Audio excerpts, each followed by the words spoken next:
Hey guys, and welcome back to Pokemon Trading Card Game. This is going to be, I think, the 12th part. And so far, this has been one of my favorite playthroughs I've ever done on YouTube, mostly because there's really not like a massive library to pick from. But to finally get to do this game some justice, considering it was such an integral part of my childhood, has been amazing. I love this game a lot. It means a lot to me to play it. And to get a quality playthrough of it up, because I haven't been able to do that before, has really been a fun experience for me. So I'm just hoping to continue riding that momentum forward, and we may win right here if he doesn't get lucky. Please get 2 heads. We got clowned last game.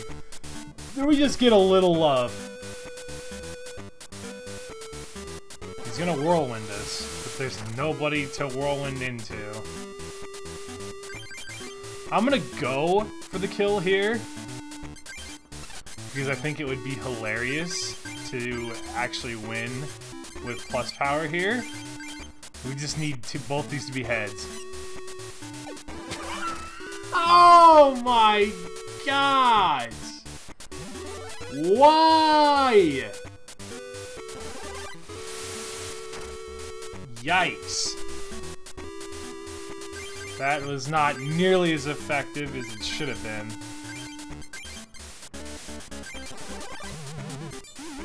And now he's gonna use it on me, which sucks. Yeah, wait. Wait, he's not? So this is game then, because there's no... Gassy doesn't need any energy to retreat. Yes! Got him! After getting clowned all last episode, we caught ourselves a break for once. That's kind of new to me. But I am 100% behind it. Give me those laboratory packs. Mewtwo! Oh! Nasty card! Absolutely filthy pull right there. And the Game Boy promo Pidgeot, which is not... It's way better than the actual Pidgeot. But I digress. Alright guys, sorry for that little delay there. I was grabbing my book because you know what time it is. It's time to look at what the leader of this place has got in the tank for us. Wonders of Science deck. Once again, this deck seems to be more of an interesting base on which to build rather than a finished deck. This is the Pokemon Nintendo guide, by the way. So they're the ones talking shit, not me. Using Pokemon with comparatively low HP, you'll have to strike early and strike first to better your chances of winning.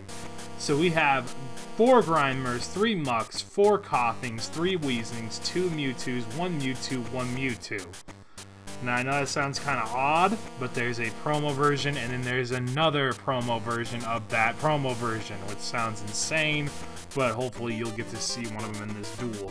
He also runs 2 Porygons as well, along with 15 Grass Energies, 8 Psychic Energies, 2 Professor Oaks, 1 Imposter Professor Oak, 2 Bills, 2 Energy Searches, 2 Switches, 2 Computer Searches, 2 Pokedexes, 2 Full Heals, and 2 Maintenance. So this is one of the first gym leaders in the game that does not run Gambler.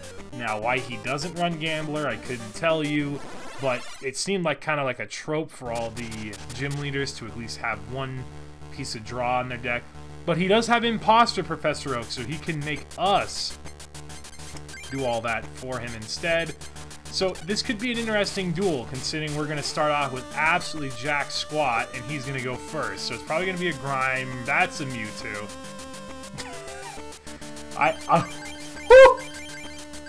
Yikes. Yeah, we want to paralyze this. Mewtwo is really rough, but thankfully he's weak to Psychic, which is what we are. So we should be okay here.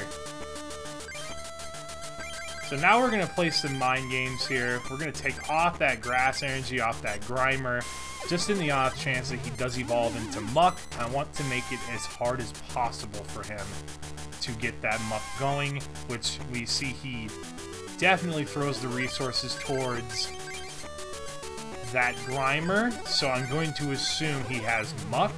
We'll know on this next turn if he throws it out or not, if he'll be using Muck. But instead he throws out Porygon, and he's going for Conversion, which is going to change our weakness to Grass, which kind of sucks. But we're just going to Energy Removal him again. Super Psy this poor Porygon into the dirt. And just hope he has to waste another Grass Energy on that Grimer, which he will. So, to his credit, at least he is consistent with that. So that'll knock down his second Pokemon, which is good. Now he's got to hope that this Grimer isn't about to go completely crazy on us. So it's Nasty Goo.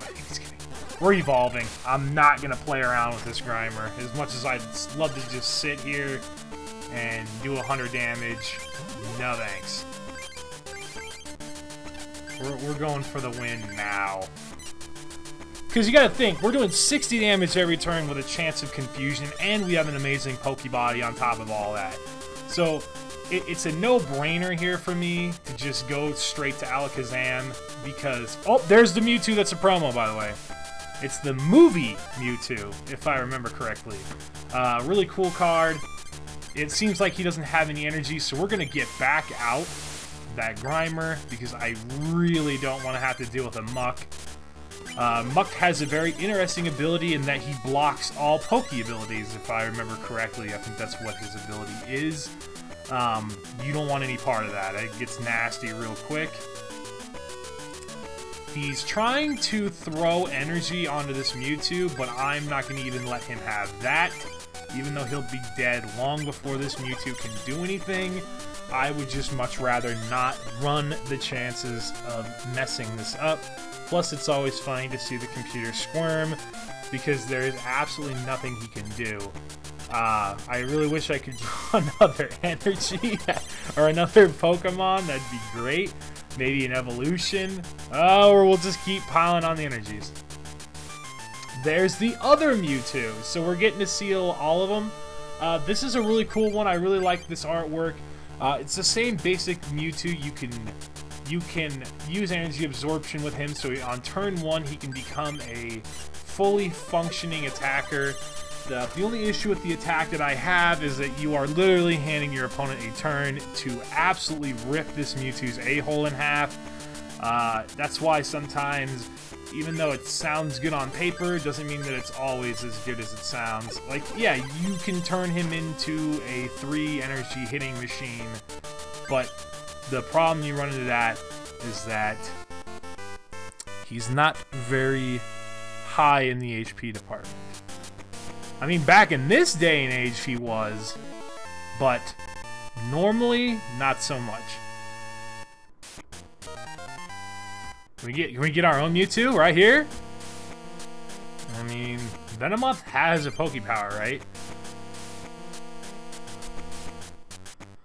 Oh, that's right. You can turn him into any type, so he's always good against what he's fighting. Really interesting card there. Clefable is really interesting for one reason, in that Clefairy and Clefable are both rares, which makes it very, very hard to get your hands on both, because usually you'll only get one or the other. Let's go ahead and check our mail here. How am I doing? Oh, I'm doing great, man. As you can tell, we've only lost 2 duels this entire fight. 3 duels. My bad. See, I'm starting to get that selective bias. The thing with... Please be Mewtwo. Oh, baby! There's part 1 of one of my favorite strategies to run later in the game. And that's a bench striking deck, because they are the most hilarious decks to run. You know who we have not seen is Imakuni, I think is his name. In fact, we're going to run around to every gym, see if we can't run into him once, while I talk about what's going to be happening in the next episode. In the next episode, we will be going against the Psychic Gym with the same exact deck that we just had. There he is! Yes! So this guy is very interesting. You want to fight him as much as humanly possible because he gives you one of every booster if you beat him. I think. He mixes it up. You get good stuff, though. You want to fight this guy as much as possible. And his deck is hilariously bad. So, who is Imakuni? Well, apparently he was a Japanese mascot for this game. Really popular over in Japan. Cool dude. It was a Pokemon fanatic. And he dressed up just like how he looks in this game. He had that suit on. He would go around claiming that he was Pikachu, I think is his gimmick. But he, you know, I always enjoy people who are willing to go that far for their characters. So he's a cool dude. He's important for the Japanese culture of Pokemon. And in that regard, man, big ups. So, is it my cup of tea? No. But I can understand the appeal. And we're not going to get any damage off that. Oh, it's why I hate double slap. By the way, his ability card... Whoa. Literally confuses himself, which is just hilarious. It doesn't do anything to you. It damages him. Now we're just going to meditate this guy down, so he'll take 30 now, and then he's going to take 60 in the next attack. Unless he hits Side Shock, which he probably will, knowing my luck. Imagine that. If I get clowned by Imakuni, dude, we're in trouble. Can we get 2 heads here? I wish I had a plus power. Well... it wouldn't have mattered much in this case.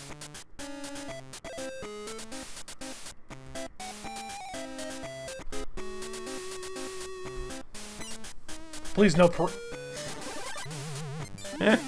I hate paralysis. Nothing brings the game to a grinding halt quite like somebody who's constantly paralyzing you.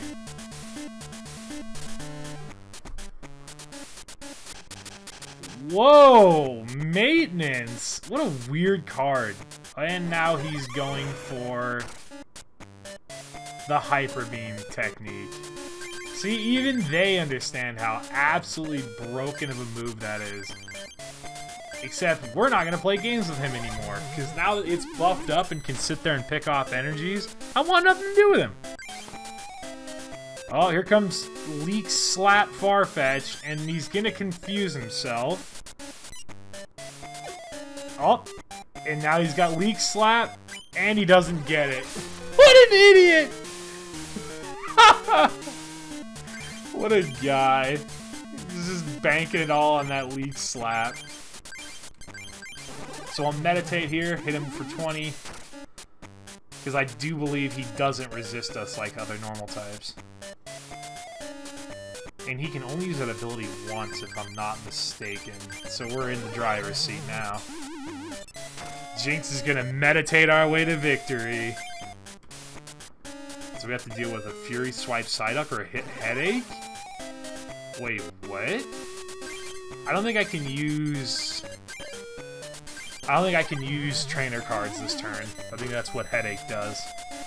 It's a very niche ability, but it's interesting nonetheless. He's gonna confuse himself, and he's gonna kill himself. Oh, no. Yeah, I can't play training cards during my turn, which in today's day and age actually might be a good card. I would have to look into the current meta of Pokemon, but I've seen some of it. Stopping somebody from playing trainer cards for an entire turn might be beneficial, because it would stop everything. So a draw deck would just completely stall out. Only problem is it does no damage. If it did like 10 damage, it would be an incredible move. So here we go. I want Scyther. Another computer search. Yeah, plus powers, bills, not bad. Please, Charizard. Evolutions hates me in this game. Please, Articuno. Okay, that's not bad. I'll take that. Because I love Dragonite, so that's fine. Mewtwo. God. Except, the cool thing is I think I should be able to trade away this Clefable. Which will be good. Beneficial for us moving forward. Oh yeah, by the way, we will at some point do the Challenge Hall. So, I think what we might do is we might actually have an episode of that coming up. I'll probably go do the Psychic Gym, then try out the Challenge Hall before taking on the final club. Sorry, I keep calling it the frickin' gym, but it's the club in this game. I'll take on a couple more clubs and then go do the Challenge Hall. Then we'll go do the Poké Dome, which is the final part of the game. And then we'll wrap it up. I appreciate you guys so much for coming out. I'll try to get you a list of the rewards that you can get out of the Challenge Hall for the next video. So maybe I can talk you into doing that yourself. If you've been playing along with me, I hope you've been having a good time. If this is your first time seeing this game, please go out and try it. I love it. Wherever you are, whatever you've been doing, whatever you got going on today, thank you so much for stopping by and watching. It means a lot to me. I appreciate your comments, all your feedback, no matter what you got going on. So, if you guys have any suggestions, please leave them below, and I'll catch you guys in the next episode. So, thank you guys. See you later.